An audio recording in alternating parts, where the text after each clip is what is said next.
Om Shanti.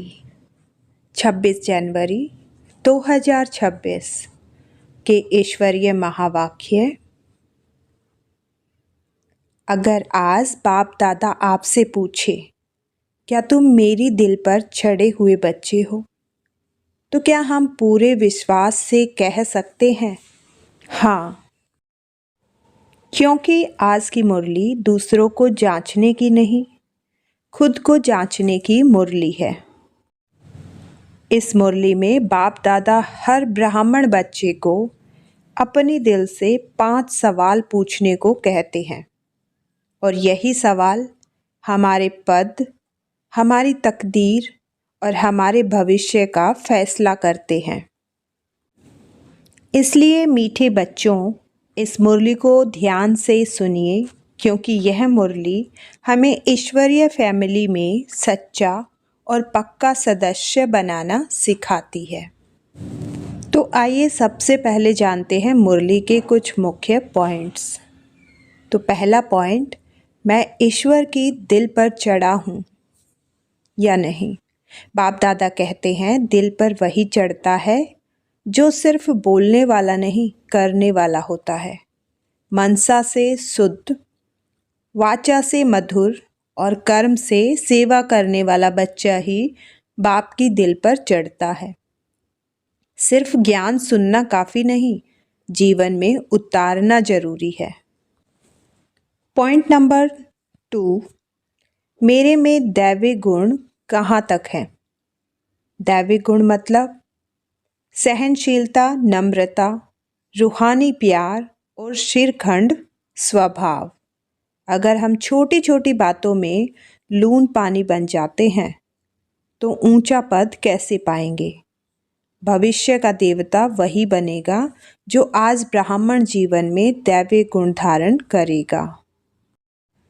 Point number 3, मैं ईश्वरीय service में बाधा तो नहीं। बाप दादा स्पष्ट करते हैं कभी कभी हम सेवा करने की जगह डिससर्विस कर बैठते हैं।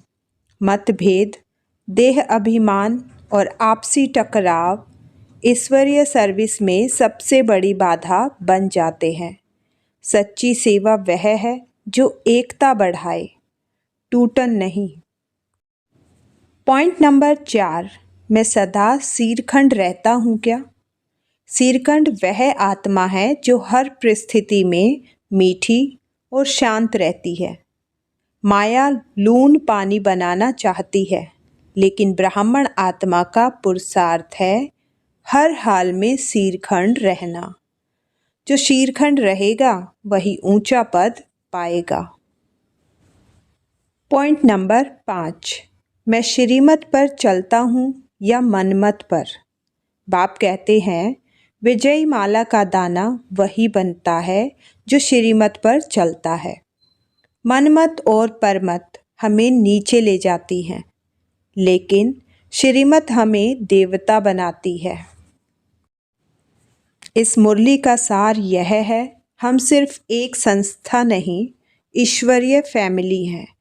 जहाँ रूहानी प्यार है वहाँ झगड़ा नहीं हो सकता, और जहाँ देही अभिमान है वहाँ ही सच्ची एकता संभव है। ईश्वरीय फैमिली का सदस्य होना सौभाग्य है, लेकिन दिल पर चढ़ना पुरुषार्थ से मिलता है। तो आइए जानते हैं इस मुरली को विस्तार से। ओम शांति। मीठे बच्चे, तुम्हें आपस में बहुत बहुत रूहानी स्नेह से रहना है, कभी भी मतभेद में नहीं आना है। प्रश्न, हर एक ब्राह्मण बच्चे को अपनी दिल से कौन सी बात पूछनी चाहिए। उत्तर, अपने दिल से पूछो। नंबर 1, मैं ईश्वर की दिल पर चढ़ा हुआ हूँ। नंबर 2, मेरे में दैव्य गुणों की धारणा कहाँ तक है। नंबर 3, मैं ब्राह्मण ईश्वरीय सर्विस में बाधा तो नहीं डालता। नंबर 4, सदा शीरखंड रहता हूँ, हमारी आपस में एक मत है क्या। नंबर 5, मैं सदा श्रीमत का पालन करता हूँ। तुम बच्चे हो, ईश्वरीय संप्रदाय। आगे थे आसुरीय संप्रदाय। आसुरी संप्रदाय को यह पता नहीं है कि भोलानाथ किसको कहा जाता है। यह भी नहीं जानते कि शिव शंकर अलग अलग है। वह है शंकर देवता, शिव बाप है। कुछ भी नहीं जानते हैं। अब तुम हो ईश्वरीय संप्रदाय अथवा ईश्वरीय फैमिली। वह है आसुरी फैमिली रावण की। कितना फर्क है। अभी तुम ईश्वरीय फैमिली में ईश्वर द्वारा सीख रहे हो कि एक दो में रूहानी प्यार कैसे होना चाहिए। एक दो में ब्राह्मण कुल में यह रूहानी प्यार यहाँ से भरना है। जिनका पूरा प्यार नहीं होगा तो पूरा पद भी नहीं पाएंगे। वहाँ तो है ही एक धर्म एक राज्य। आपस में कोई झगड़ा नहीं होता। यहाँ तो रज़ाई है नहीं। ब्राह्मणों में भी देह अभिमान होने कारण मतभेद में आ जाते हैं। ऐसे मतभेद में आने वाले सजाएं खाकर फिर पास होंगे। फिर वहाँ एक धर्म में रहते हैं तो वहाँ शांति रहती है। अब उस तरफ है आसुरी संप्रदाय व आसुरी फैमिली टाइप। यहाँ है ईश्वरीय फैमिली टाइप। भविष्य के लिए दैवीय गुण धारण कर रहे हैं। पाप सर्व गुण संपन्न बनाते हैं। सब तो नहीं बनते हैं। श्रीमत पर चलते हैं, वही विजयी माला का दाना बनते हैं। जो नहीं बनेंगे वह प्रजा में आ जाते हैं। वहाँ तो डीटी गवर्नमेंट है। 100% प्योरिटी, पीस, प्रॉस्पर्टी रहती है। इस ब्राह्मण कुल में अभी दैव्य गुण धारण करने हैं। कोई तो अच्छी रीति दैव्य गुण धारण करते दूसरों को कराते रहते हैं। ईश्वरीय कुल का आपस में रूहानी स्नेह भी तब होगा जब देही अभिमानी होंगे। इसलिए पुरुषार्थ करते रहते हैं। अंत में भी सबकी अवस्था एक रस एक जैसी तो नहीं हो सकती। फिर सजाएं खाकर पद भ्रष्ट हो पड़ेंगे। कम पद पालेंगे। ब्राह्मणों में भी अगर कोई आपस में शीरखंड होकर नहीं रहते हैं, आपस में लून पानी हो रहते हैं, दैव्य गुण धारण नहीं करते हैं, तो ऊंच पद कैसे पा सकेंगे। लून पानी होने के कारण कहाँ ईश्वरीय सर्विस में भी बाधा डालते रहते हैं। जिसका नतीजा क्या होता है, वह इतना ऊंच पद नहीं पा सकते। एक तरफ पुरुषार्थ करते हैं शीरखंड होने का, दूसरी तरफ माया लून पानी बना देती है, जिस कारण सर्विस बदले डिससर्विस करते हैं। बाप बैठ समझाते हैं, तुम हो ईश्वरीय फैमिली। ईश्वर के साथ रहते भी हो, कोई साथ रहते हैं, कोई दूसरे दूसरे गांव में रहते हैं, परंतु हो तो इकट्ठे ना। बाप भी भारत में आते हैं। मनुष्य यह नहीं जानते शिव बाबा कब आते हैं, क्या आकर करते हैं। तुमको बाप द्वारा अभी परिचय मिला है। रचना और रचना के आदि मध्य अंत को अब तुम जानते हो। दुनिया को पता नहीं कि यह चक्र कैसे फिरता है। अभी कौन सा समय है, बिल्कुल घोर अंधियारे में है। तुम बच्चों को रचता बाप ने आकर सारा समाचार सुनाया है। साथ साथ समझाते हैं कि हे शालिग्रामों, मुझे याद करो। यह शिव बाबा कहते हैं अपने बच्चों को। तुम पावन बनने चाहते हो ना, पुकारते आए हो। अभी मैं आया हूँ।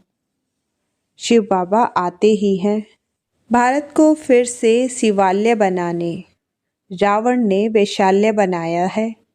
खुद ही गाते हैं कि हम पतित विशेष हैं। भारत सतयुग में संपूर्ण निर्विकार था।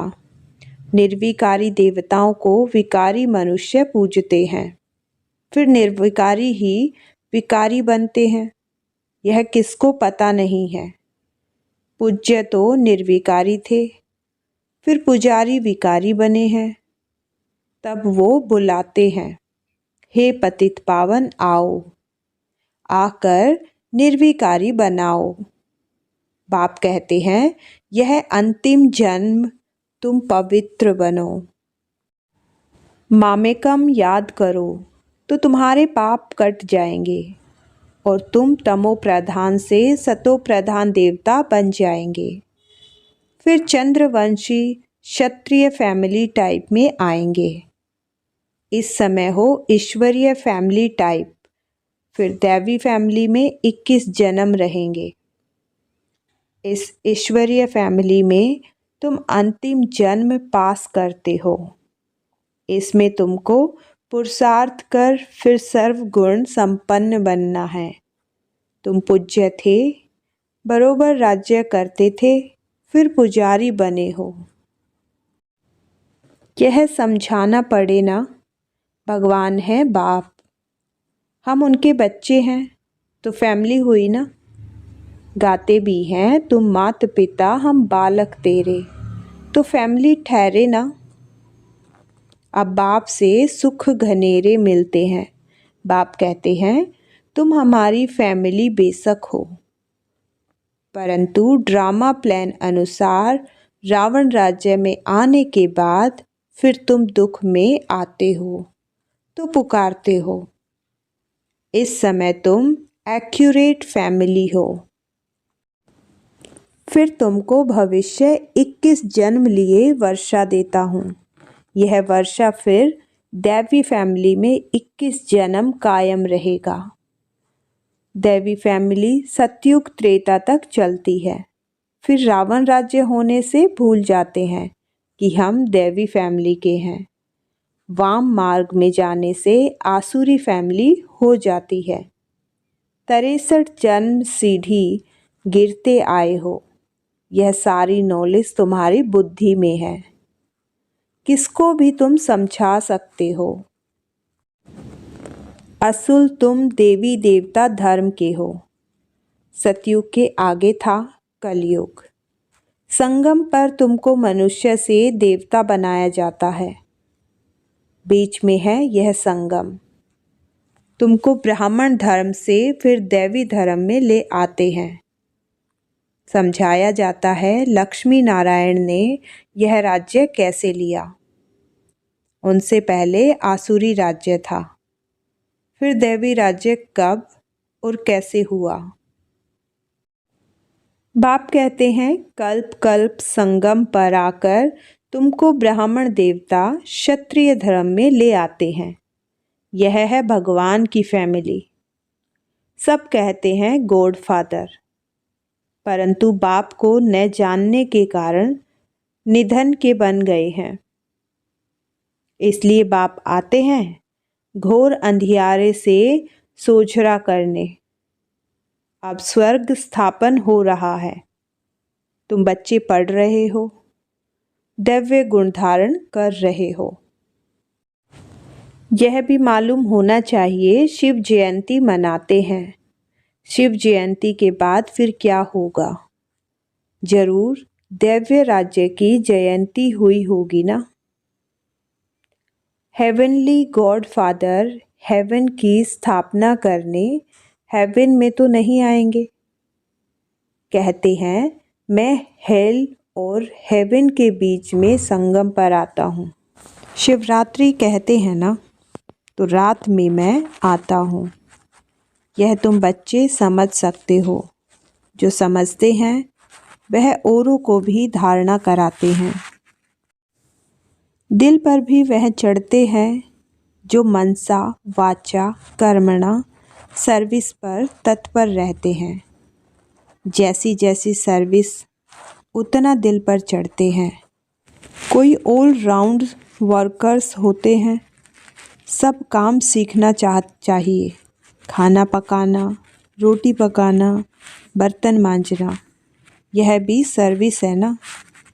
बाप की याद है फर्स्ट, उनकी याद से ही विकर्म विनाश होते हैं। यहाँ का वर्षा मिला हुआ है। वहाँ सर्वगुण संपन्न रहते हैं, यथा राजा रानी तथा प्रजा। दुख की बात नहीं होती। इस समय सब नरकवासी हैं। सबकी उतरती कला है, फिर अभी चढ़ती कला होगी। बाप सबको दुख से छुड़ाएं, सुख में ले जाते हैं। इसलिए बाप को लिबरेटर कहा जाता है। यहाँ तुमको नशा रहता है। हम बाप से वर्षा ले रहे हैं, लायक बन रहे हैं। लायक तो उनको कहेंगे जो औरों को रज़ाई पद पाने लायक बनाते हैं। यह भी बाबा ने समझाया है। पढ़ने वाले तो बहुत आएंगे, ऐसे नहीं कि सब 84 जन्म लेंगे। जो थोड़ा पढ़ेंगे वह देरी से आएंगे, तो जन्म भी कम होंगे ना। कोई 80, कोई 82। कौन जल्दी आते, कौन पीछे आते। सारा मदार पढ़ाई पर है। साधारण प्रजा पीछे आएगी। उन्हों के 84 जन्म हो न सके, पीछे आते रहते हैं। जो बिल्कुल लास्ट में होगा वह त्रेता अंत में आकर जन्म लेगा। फिर वाम मार्ग में जाते हैं, उतरना शुरू हो जाता है। भारतवासियों ने कैसे 84 जन्म लिए हैं, उनकी यह सीढ़ी है। यह गोला है ड्रामा के रूप में। जो पावन थे वही अब पतित बने हैं, फिर पावन देवता बनते हैं। बाप जब आते हैं तो सबका कल्याण होता है। इसलिए इसको ऑस्पिशियस युग कहा जाता है। बलिहारी बाप की है जो सबका कल्याण करते हैं। सतयुग में सबका कल्याण था, कोई दुख नहीं था। यह तो समझाना पड़े कि हम ईश्वरीय फैमिली टाइप के हैं। ईश्वर सबका बाप है। यहाँ ही तुम माता पिता गाते हो, वहाँ तो सिर्फ फादर कहा जाता है। यहाँ तुम बच्चों को माँ बाप मिलते हैं, यहाँ तुम बच्चों को एडॉप्ट किया जाता है। फादर क्रिएटर हैं तो मदर भी होगी, नहीं तो क्रिएशन कैसे होगी। हेवनली गॉड फादर कैसे हेवन स्थापन करते हैं, यह न भारतवासी जानते हैं न विलायत वाले ही जानते हैं। अभी तुम जानते हो नई दुनिया की स्थापना और पुरानी दुनिया का विनाश, तो जरूर संगम पर ही होगा। अभी तुम संगम पर हो। अभी बाप समझाते हैं मामेकम याद करो, आत्मा को याद करना, परम पिता परमात्मा को। आत्माएं और परमात्मा अलग रहे बहुकाल। सुंदर मेला कहाँ होगा? सुंदर मेला जरूर यहाँ ही होगा। परमात्मा बाप यहाँ आते हैं, इसको कहा जाता है कल्याणकारी सुंदर मेला। जीवन मुक्ति का वर्षा सबको देते हैं, जीवन बंध से छूट जाते हैं। शांति धाम तो सब जाएंगे, फिर जब आते हैं तो सतो प्रधान रहते हैं। धर्म स्थापन अर्थ आते हैं। नीचे जब उनकी जनसंख्या बढ़े तब रज़ाई के लिए पुरुषार्थ करे, तब तक कोई झगड़ा आदि नहीं रहता। सतो प्रधान में रजों में जब आते हैं तब लड़ाई झगड़ा शुरू करते हैं। पहले सुख फिर दुख, अब बिल्कुल ही दुर्गति को पाए हुए हैं। इस कलयुगी दुनिया का विनाश, फिर सतयुगी दुनिया की स्थापना होनी है। विष्णुपुरी की स्थापना कर रहे हैं ब्रह्मा द्वारा। जो जैसा पुरुषार्थ करते हैं उस अनुसार विष्णुपुरी में आकर प्रारब्ध पाते हैं। यह समझने की बहुत अच्छी अच्छी बातें हैं। इस समय तुम बच्चों को बहुत खुशी होनी चाहिए कि हम ईश्वर से भविष्य 21 जन्मों का वर्षा पा रहे हैं। जितना पुरुषार्थ कर अपने को एक्यूरेट बनाएंगे, तुम्हें एक्यूरेट बनना है। घड़ी भी लीवर और सिलेंडर होती है ना। लीवर बहुत एक्यूरेट होती है। बच्चों में कई एक्यूरेट बन जाते हैं, कई अनएक्यूरेट हो जाते हैं, तो कम पद को जाता है। पुरुषार्थ करके एक्यूरेट बनना चाहिए। अभी सब एक्यूरेट नहीं चलते। तदबीर कराने वाला तो एक ही बाप है। तकदीर बनाने के पुरुषार्थ में कमी है, इसलिए पद कम पाते हैं। श्रीमत पर न चलने के कारण, आसुरी गुण न छोड़ने के कारण, योग में न रहने के कारण यह सब होता है। योग में नहीं है तो फिर जैसे पंडित। योग कम है इसलिए शिव बाबा तरफ लव नहीं रहता। धारणा भी कम होती है, वह खुशी नहीं रहती। शक्ल ही जैसे मुर्दे मिसल रहती है। तुम्हारे फीचर्स तो सदैव हर्षित रहने चाहिए, जैसे देवताओं के होते हैं। बाप तुमको कितना वर्षा देते हैं। कोई गरीब का बच्चा साहूकार के पास जाए तो उनको कितनी खुशी होगी। तुम बहुत गरीब थे, अब बाप ने एडॉप्ट किया है तो खुशी होनी चाहिए। हम ईश्वरीय संप्रदाय के बने हैं, परंतु तकदीर में नहीं है तो क्या किया जा सकता है। पद भ्रष्ट हो जाता है, पटरानी बनते नहीं।